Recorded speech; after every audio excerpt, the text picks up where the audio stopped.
नमस्ते दोस्तों, मैं मौर्य वर्षा मेरे यूट्यूब चैनल पर आप सबका स्वागत करती हूँ। आज हम निराला की कुकुरमुक्ता इस कविता की व्याख्या देखने वाले हैं। जो पहले वीडियो में हमने एक भाग की व्याख्या देखी है, आज हम दूसरे भाग की व्याख्या करेंगे। ठीक है, तो चलिए आज दूसरे भाग की व्याख्या करते हैं। बाग के बाहर पड़े थे झोपड़े, इस पंक्ति से लेकर सुनी जब बाहर से, इस पंक्ति तक की व्याख्या आज हम देखेंगे। कविता के दूसरे भाग में कवि ने नवाब के महल में काम करने वालों की स्थिति बयान की है। वे कहते हैं कि बाग के बाहर जो झोपड़े थे, जिनकी स्थिति अधगड़े वस्तुओं जैसी थी, जगह इतनी गंदी थी कि वहां रुका हुआ या सड़ा हुआ पानी मोरियों में बहता था, जिस कारण वहां कीड़े मकोड़े, हड्डियां आदि के कारण बदबू आ रही थी।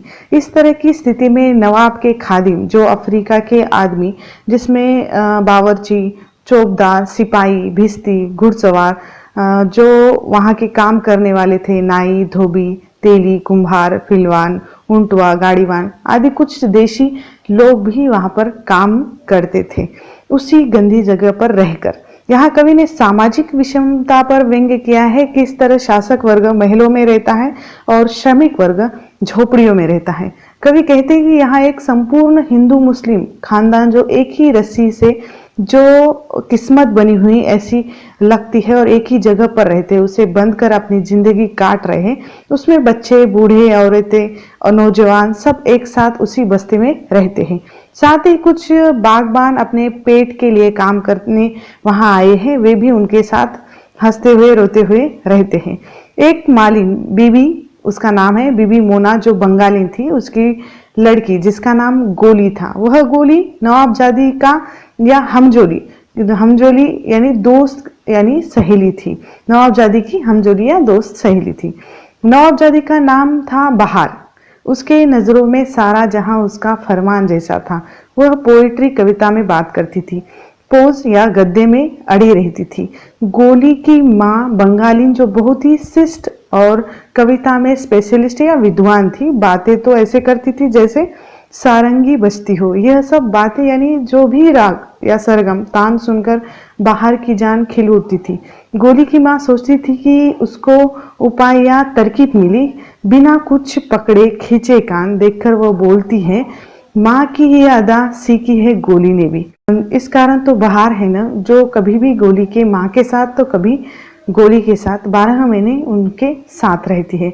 सुबह शाम दोनों समय वहां जाती थी। गोली और वे दोनों मिलकर वहां खेलती कूदती थी। दोनों के दिल मिल गए थे। घूमती झूमती खेलती हंसती थी। इस तरह दोनों के दिन खुशी से करते थे। जैसे बाहर गोली के झोपड़ी में आती थी, वैसे ही गोली भी महल जाती थी। एक दिन हंसकर बाहर ने कहा कि चलो हम बाग घुमाते हैं। गोली जैसे ही धूप छाव बाहर गोली के गले में हाथ डालकर जा रही थी, साथ ही एक रक्षक और नौकरानी भी थी। सामने कुछ स्त्रियां पानी भर रही थी। एक मर्द या एक पुरुष गर्दन उठाकर देख रहा था। कुछ स्त्रियां बाहर के निकलने के बाद वह एक दूसरे से बोलती है कि देखो, वह मोना बंगाली की लड़की है, बहस जैसी उसकी माँ की सूरत है, लेकिन नवाब की नजर में वह मूरत है। जो रोज सुबह जब नींद खुलती है तब महल जाती है और रात को सब सो जाते हैं तब घर आती है। रोज यही उसका काम रहता है। इस कारण ही तो गहने जेवर बना रही है और घर पर कबाब बन पा रहा है। झटके से स्त्री अपने सिर पर घड़े घुमाती है और ठनकाते कड़े चली जाती है। यहाँ श्रम का महत्व बताया है। बाग में बाहर आई है। बाग में चंपे के फूल की लंबी कतार देखती हुई आगे बढ़ती है कि फूल पर अड़ती है। एक मूलसरी के झाड़ के छां में कुछ देर बेंच पर बैठकर अपनी निगाहों में फूलों की रेंज पर वो घुमाती है अपनी निगाहें। उसी डालियों पर तितलियां, चिड़िया छेंकने लगती है। फिर वह अपनी निगाहें आसमान की ओर उठाती है। देखती है कि कितने समय तक वह देख रही थी। धूप के कारण उसका रूप चमचमाया हुआ लगता है। पेड़ों ने अपनी शाखाएं बढ़ाई हैं, जैसे उन्होंने ताज पहने हैं, ऐसा लग रहा था। तभी एक माली हाथ में गुलदस्ता लेकर आता है और गोली को एक गुलदस्ता सुनकर और हंसकर वह बाहर को देती है। वहां से उठकर वह तिरछी गली की ओर जाने लगती है। वहां फारसी लीली के पौधे दिखाई देते हैं। गुलाब के, जामुन के बाग छोड़कर वह बाएं ओर मुड़ती है। एक बगल की झाड़ी जिधर ये लोग बैठे हुए हैं, वहाँ गुलाब की अनेकों वादियाँ या कैरियाँ हैं, उससे वो देखती है तो वहाँ बड़े बड़े फूल लहरा रहे थे। गोली चिल्लाती है कि कुकुरमुक्ता कहती हुई भागती है, तो जो रक्षक उनके साथ था वो भी दुम हिलाते हुए कुत्ते की तरह भागता है। बाहर हैरान होकर गोली को देखती रहती है। जब गोली कुकुरमुक्ता को हाथ में लेकर उठा रही थी तब बाहर गुलाब पर जो प्यार था वो सब भूल गई थी। बिल्ली टूट पड़ती है अपनी शिकार देखकर, वैसे ही कुकुरमुक्ता देखकर टूट पड़ती है, तोड़ लेती है अपने हाथों में कुकुरमुक्ता को।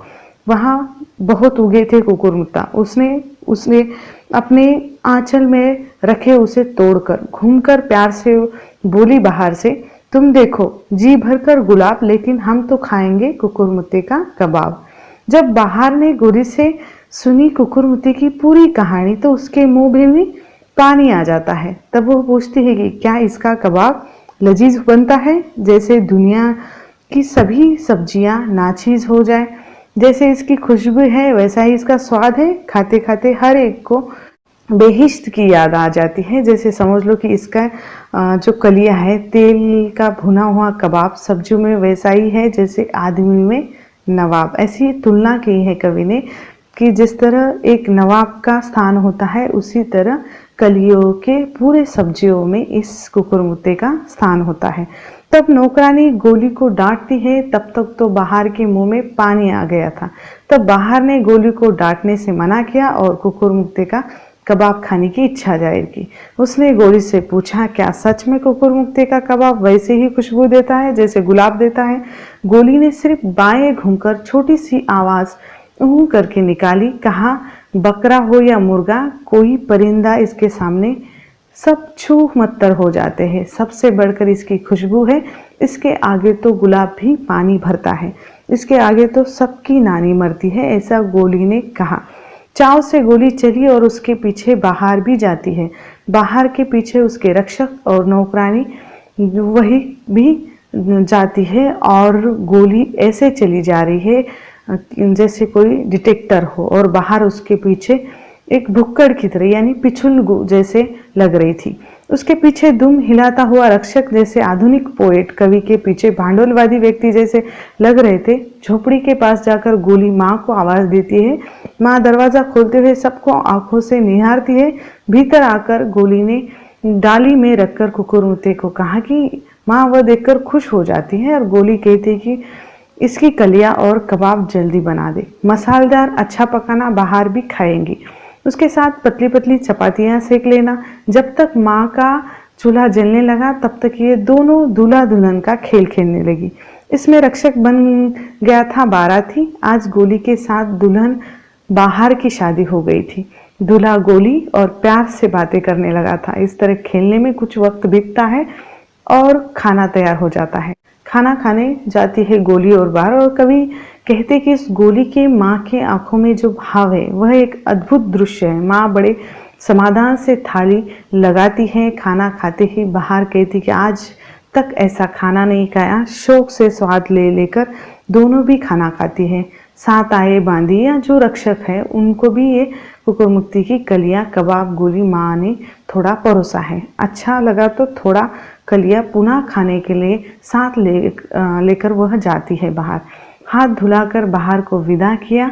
जब वह कुकुरमुत्ते का कबाब नवाब को खिलाया तो उनके मुंह में भी पानी आ जाता है। यानी बांदी से पूछताछ करने से उनको कुकुरमुत्ते के बारे में पता चलता है। उन्होंने तुरंत माली को बुलाने को कहा और माली से कहा कि कुकुरमुत्ते को ताज़ा ताज़ा लेकर आ जाओ।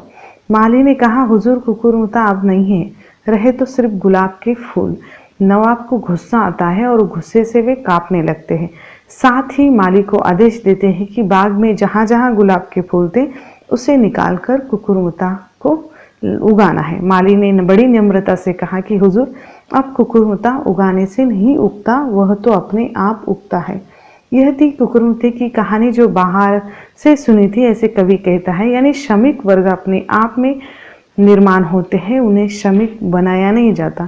निष्कर्ष इस कविता के ये निकलते हैं कि श्रम में ही मानवता है। असली राजा तो श्रमिक है, गरीब साधक है, फिर भी उसे साध्य समझा जाता है। जब असंतोष श्रमिक में पैदा होगा तो मुट्ठी भर अमीर वर्ग की कोई खैर नहीं है। आर्थिक विषमता का चित्रण है, वर्गवाद है, उच्च नीचता है, अमीरी और गरीबी की तुलना या वर्ग संघर्ष की तुलना है, क्रांति का संदेश है, सामाजिक विषमता का चित्रण है, श्रमिकों की स्थिति का वर्णन है, भांडवलवादी व्यवस्था पर प्रहार, आर्थिक विषमता, शोषकों का वर्चस्व, कवि का आक्रोश, श्रम में ही मानवता है, वर्तमान स्थिति की ओर संकेत कवि ने किए हैं और आधुनिक संदर्भ दिए हैं। ठीक है, तो यहाँ पर ये कुकुरमुक्ता कविता समाप्त हो जाती है।